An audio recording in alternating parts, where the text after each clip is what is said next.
دي بقى بسميها أكلة المستعجلين. لما أكون مستعجلة بعمل الأكلة دي وبسرعة وما بتاخدش معايا وقت وعلى طول بتستوي. يلا بينا نبدأ، بس قبل ما نبدأ أهم حاجة ما ننساش نصلي على الحبيب المصطفى في التعليقات وتحطوا لنا لايك صغير، ويلا بينا نبدأ.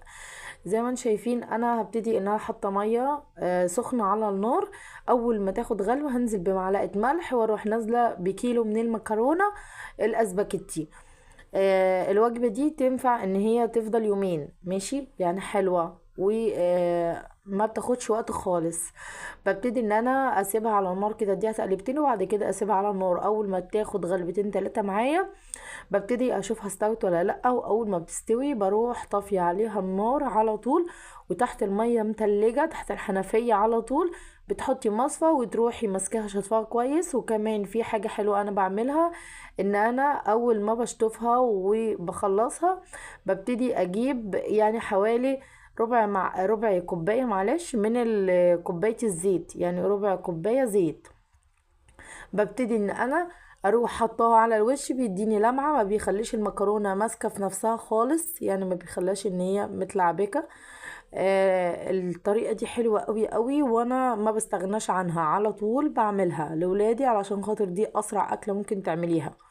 ببتدي ان انا اديها كذا تقليبة كده وببتدي ان انا اركنها، وتعالوا نعمل الصلصة بتاعتها ومش هتاخد معايا.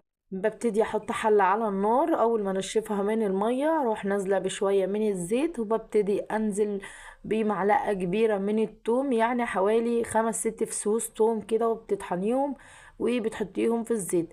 بتبتدي ان انتي تسيبيها لحد ما تاخد اللون الذهبي الفاتح بالشكل ده. اول ما تاخد معاك اللون ده بتكوني مجهزه الصلصه بتاعتنا.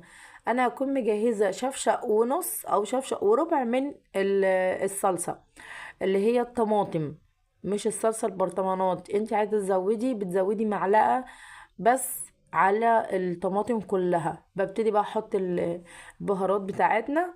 بحط معلقة كبيرة من الفلفل الاسود، معلقة صغيرة من الكزبرة، بحط معلقة من البابريكا، وبروح حاطة واحدة مرقة ماجي بتدي طعم جنان، بتبقى جميلة جدا جدا.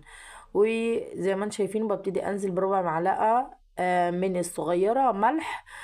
طبعا على حسب ما انتم ما بتدوقوها وبتلاقوها محتاجة ملح ولا لا. ببتدي اديها تقريبا كده واسيبها تتسبك براحتها خالص على نار واطية.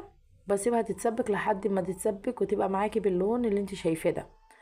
ببتدي بقى ان انا ايه دلوقتي اروح حاطه بقى في الاطباق. طبعا بتروحي جايبه اي طبق عندك وهتحطي شويه اسباجيتا، بصي هتلاقيها مفرفطه معايا كده، مش ماسكه نفسها خالص، لا مفرفطه كده، دي بتبقى احلى حاجه، وكده المكرونه معاكي بتبقى حلوه.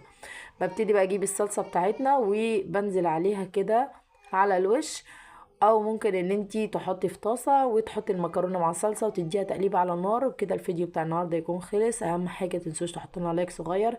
طبعا انتوا شايفين الجمال، وحاجه مفيش اسهل من كده. بتحطي عليها شويه شطه وبألف هنا على قلبك، ومش مكلفه خالص. ودي اكله المستعجلين اللي بيبقوا عايزين الاكل بسرعه. واشوفكم في امان الله. اهم حاجه متنسوش تحطوا لنا لايك، ومع السلامه.